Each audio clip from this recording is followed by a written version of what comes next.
All right. Welcome, everybody. Today we are here with Dr. Kynda Curtis from the Utah State University Extension, and she's going to talk a bit about how COVID-19 is impacting our local food systems. Take it away, Kynda. Yeah, thanks, Bob. Appreciate it.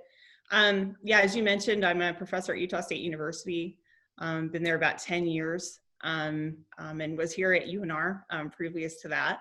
I've spent my entire career, so like the last 18 years, working in local food systems, specifically working with small urban farmers on developing new markets. So the majority of my research and teaching and extension work involves that.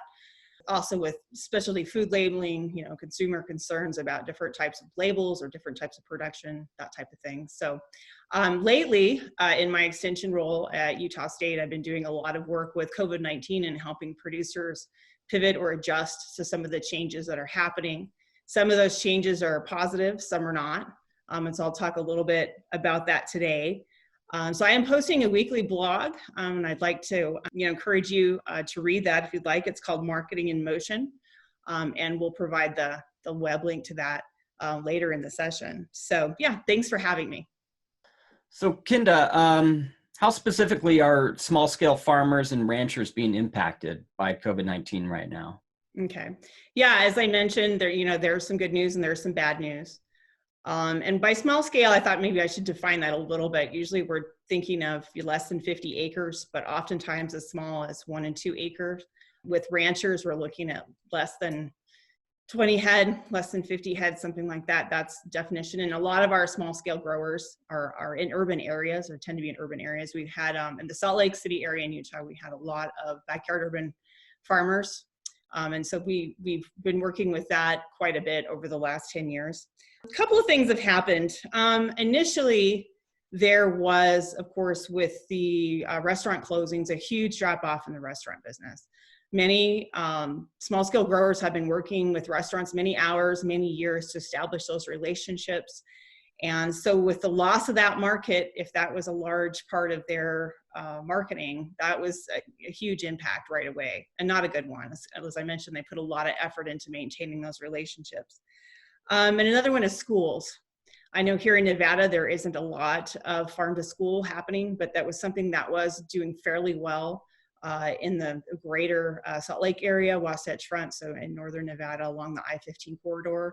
And so that was maybe even more so for the small growers in that area. More of an impact was a loss of schools. And then not so much today, but 4 or 5 weeks ago when this started to became an issue, whether farmers markets would happen at all was a question.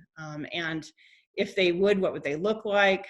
And that type of thing. And that, I think, for Utah and for Nevada has been solved somewhat. There's going to be changes. There are going to be some closures. So that there was a lot of nervousness 4 or 5 weeks ago among growers as to what they would be doing. And with the farmers markets, even though a lot of them had CSA programs or sold online, that was still a pretty big portion of people's marketing was selling at farmers markets. I was just looking at the Reno area, and it looks like Shirley's Markets here in Reno, who they have the Village Market on California and also Tamarack Junction, they're planning on opening following new distance and sanitary regulations. It looks like, unfortunately, the city of Reno isn't going to offer the Riverside Farmers Market. Carson City is supposed to open, and so those are the more ones closer to the more urban areas around here. Another thing that's, I guess, a worry or concern is a lot of the small restaurants, many of which who are championing buying local foods, some of them may be opening again, some may not at all. Unfortunately, I don't know if you saw it, but 4th Street Bistro in Reno announced yesterday that they will not be opening up again. And so that's a loss. I mean, Natalie Sellers, she's been running that restaurant, the head chef there and owner for 20 years. And she was an initial champion of the kind of the local foods, especially foods and restaurants in Reno. So I remember seeing her shopping at farmers markets in 2005, 2006, and being like, oh, that looks really good, and wanting to go eat there that evening. So anyway, so that's another thing. Some of these restaurants may not open or may open in a different way. And so that for growers working with restaurants, that was a big deal. With the changes in the farmers markets, now we're seeing more will be open, but they're going to have distancing, cleaning regulations. Booths will be far spaced out. They'll have one-way directional. And I think a lot of farmers are trying to figure out if actually selling at those farmers markets is going to be profitable for them. A lot of them do a lot of sampling, so tasting, to try and entice consumers to buy from their booth. They're not going to be allowed to do that. And that could make some big differences. Another issue is that for growers who were growing for restaurants, the things they were growing, things that chefs wanted, and specialty products, varieties, regular consumers may not know what to do with or be interested in. So that's another issue. A lot of them had seed in the ground already or had starts going. And so pivoting products is going to be difficult, even if they're doing a CSA now instead, or doing a farm stand. And I'll talk more about how farmers have pivoted and kind of taken advantage of some of the changes in consumer interest a little later today. Great. How have consumers been reacting? Okay, well, that's kind of what I would consider some of the good news in this whole story, especially for small and urban farms and ranches. There was a good segment of consumers, last year, 2 years ago, 5 years ago, that were very interested in buying local products, buying organic products. They had different reasons for wanting to do so, but we were talking about maybe 3-4% of the population that was even thought of that as a concern, as something they wanted to do. Now, I don't have the exact numbers, but that is much higher. People are much more concerned about where their food comes from right now. They're seeing supermarkets. I think it's better today, but 3 or 4 weeks ago that had empty shelves. There's been a lot of media on potential problems in the meat supply and meat processing closures across the country. So they're worried about food availability. They're worried about safety, sanitary issues maybe with the food we're having. And so with that, we're seeing, uptakes in CSA memberships of anywhere from, say, 30 to 500%, depending on where in the country and which program we're looking at. CSA is a community-supported ag program, which means that people buy a box every week, or they pay for a full season of boxes in advance. So it's basically allows farmers to sell their product in advance, and consumers pick up, or they have their box each week delivered. So, farmers market attendance where markets were open in some parts of the country was higher than usual. Uptake in online sales. There was a meat producer who was featured in an article last week, and he says that his online sales have gone up by 500%. So a lot of changes there. A lot of people looking to buy locally because of, I think, concerns about food availability in the future. And consumer spending across the country on food is up. Nationwide, we're at 20%. In Nevada, up 32.6%. So we're spending a lot more on food. And a lot of that has to do with the fact that people are eating now at home and not at school or not at work. Obviously, the food at home consumption has gone up. That's not just because of spending on local food. So another thing we're seeing is a lot of interest in home gardening and buying bulk. With that, people have foods that are non-processed. And so maybe they're not used to having to fully cook meals or to having to store things and that type of thing. And so we're seeing a lot more demand, especially in extension. We're seeing a lot of demand for courses on that.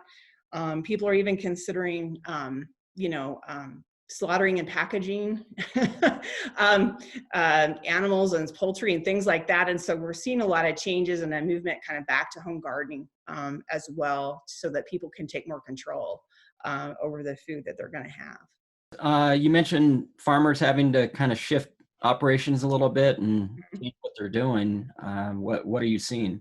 Okay, so one of the major things is those who were selling into schools or selling into restaurants, they basically had to shift to totally different markets or maybe scale up other avenues that they were already using. So farm stands is one. There's growers that I'm familiar with who hadn't done farm stands in the past that have added them to their basket of markets that there are others who are planning to do CSAs this year that hadn't done them in the past, or because the consumer demand for CSA programs has gone up so much, current programs are looking for new farmers and ranchers to be involved. And so that's another one. Obviously, and going to online sales. So whether they had a website or not, trying to put the ability to sell online, either individual items or even the baskets, so more of the CSA approach. Unfortunately, a lot of small producers didn't have a lot of online solutions that they were using at the time. So there's been a huge demand for information on how to use social media, advertising, sales, how to run a website, and how to do sales and delivery through those types of things. I recently did a survey of small and urban growers in Utah, and 37% of those who hadn't done a CSA ever before plan to do one this year. And 53% who had never sold online plan to do so this year. So those are examples of things that are going on. And 31% plan to put in a website, and 42% that hadn't done social media in the past plan to do so this summer. So that's just an illustration. In Nevada, 50% of people who hadn't done CSAs in the past plan to do so. 25% who hadn't done online sales plan to do so. And then one interesting difference between the two states is that putting in a website was the same as Utah was 31%, but then emails and newsletters, so more simplified online marketing was popular in Nevada, with 26% saying that they were wanting to do that. And that's something that's fairly straightforward and simple. And so I don't blame them for looking to that to try and create new markets for their foods and things like that.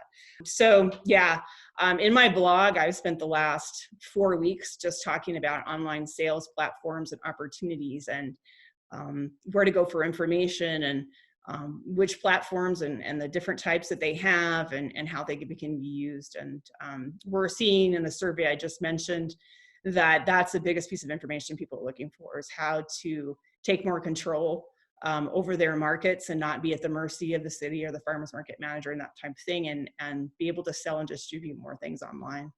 So it sounds like a lot of entrepreneurial activity is happening. Yeah, definitely.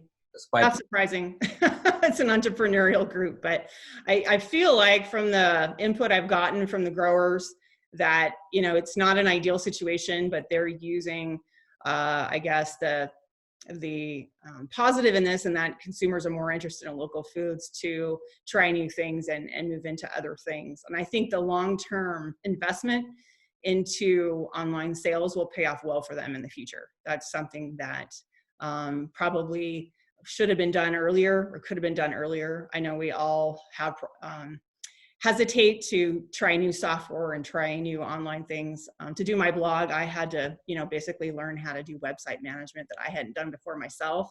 And so, it's new, and it's a little scary, but I think it'll pay off well for them in the end by doing those things now. Very cool. Yeah. So it sounds like we might have some upcoming opportunities for future discussions about how to market and develop your own website and things like that. Yeah, definitely. Very cool. I know this is a question everybody is focused on, is on the policy level. So what's happening there? What can we, what do we see? Right. Well, I'm trying to make recommendations, and we need to do more research on this as well, as to how policies can be amended or implemented to help foster local growers and local food systems in the future. And there's such drastic differences between states right now. Some states have things in that are already there that they're amending or not amending. Some states don't have any regulations or laws in place, and so growers have to get started, actually go to their legislature. It's kind of a long process, as you know, to get this started. I can say that we have a group in Utah, Sarah Peterson, who runs Red Acre Farm. They have Red Acre Center. They've been lobbying for herd shares and raw milk and changes in cottage food laws like every year. And so we actually in Utah are pretty well set up for this. And I think our Department of Ag and Food has had has done well also at making adjustments to try and make it easier for growers to sell to different markets than they had planned, and that type of thing. Some suggestions and some things that have been going on in other states would be to enable sales of individual meat cuts to consumers, either through adding state inspections that weren't there before, or expanding them so that private and custom houses can actually be used to label for consumer sales. I know they just started that in Utah about 2 weeks ago. And then Wyoming implemented just lately a herd share program, so people can buy into a herd share, and then they can sell the cuts from that herd share directly to consumers. Utah already had a herd share program. Another thing is cottage food. Utah, Nevada, surrounding states have cottage food laws, and I think that they were instrumental in helping provide small growers an annual set of things they could sell by doing canning and those types of things, providing steady stream income. But some of them are very restrictive. They don't allow sales to grocery stores or to retail, or they certainly can't go across state lines. And so amending those particular laws and regs to be a little bit more flexible, or at least allowing that flexibility in these times of pandemic or unusual circumstances, is a suggestion. Especially in Western Nevada, you guys are very close to the California border, and maybe having the ability to move things across state lines within a certain distance out of the cottage food would be good. In some states, they actually declared cottage food non-essential, and so those haven't even been able to produce and sell at all. I think that's kind of a strange thing to do, given that it is food, but that did happen. Also, any programs that purchase and resell. So they're doing this in Utah right now. They're basically buying farm products from local growers. They are packaging in a way that the food bank would want, or local grocery stores would want. They're helping facilitate those new markets. And again, this is it's a government program. It's paid for by tax dollars, but it is a program that is helping to facilitate new markets and connections. And so, especially in a time like a pandemic or other type of odd time, that's something that would work well. Another would be to enable sale of more farm products through raw milk, raw butter, farm-based slaughter, having agritourism, food tourism laws in place. Those types of things would be suggested. But yeah, the policy and the somewhat flexing but safe of policy during these times is very important. And I think that each area, consumers have their own concerns, policymakers have their own concerns, but anything that can be done to enable growers to sell to people who are actually looking for the food is very helpful. What are some of the options for consumers here in Nevada? Okay, so again, I work out of Utah, but the ones that I'm aware of, especially in Western Nevada here, are the Fallon Food Hub. They work out of Fallon but distribute across basically northwestern Nevada. They told me that they're up about 35% in their subscriptions right now, and they've sold out of their egg and their meat share, but they have about 25 openings still, and so they're still looking for people. The Great Basin Community Co-op, which started here in Reno at a very small house, now as you know, has a nice facility in Reno, and they also have the Drop Co-op. That's a sister company that anyone can go in and create an account and order on, and then they deliver it. Now they're delivering it to your house. They're charging $11 for that delivery. So that's another option for people looking for local foods in this area. The Tahoe Food Hub has a store up in Tahoe, and they're also doing delivery. There's also a number of CSA programs and a number of farmers markets, of course, and Edible Reno Tahoe and Nevada Grown have great directories for those businesses. They also have directories of restaurants who do purchase local. And as those restaurants, hopefully a lot of them will come back online. If you want to support local growers, those are a good place too. either do your pickup, curbside pickup, or dine if you want to do so. So there are great options here. It's interesting looking at the difference between Reno and Salt Lake and how each one has some great things going that the other one doesn't, and how things grow and change over time. It's just interesting to see the differences between the two areas. And anyway, Reno has some great possibilities. I did hear from managers at the Great Basin Food Co-op that they feel like more arrangements with grocery and getting Nevada products into the grocery store is something they feel needs to have more done of, because now it's very hard. Other than some Perry and Sons fresh pack stuff, you just don't see that as much in local grocery stores. That was a recommendation or a change that they thought that would be good in the future to expand the local food system here in the greater Reno area.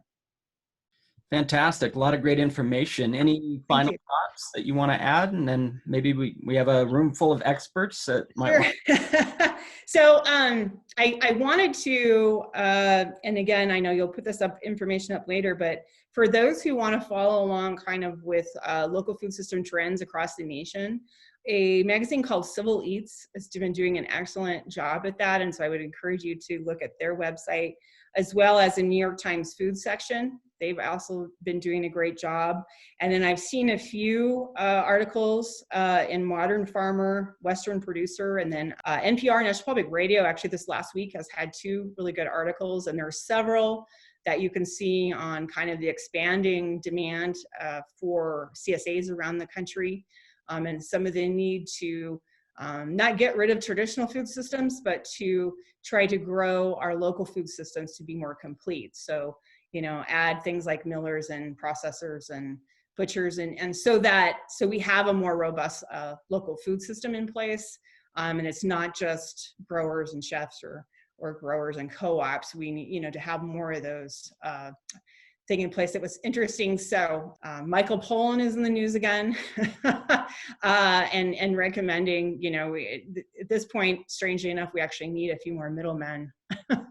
And I'm not always a fan of his, I'll admit, but I can't disagree with him on that there's things missing now. It would be nice to have them around, but of course there has to be a demand for it, and they have to prepare a role that they get paid for. So something to think about in the future.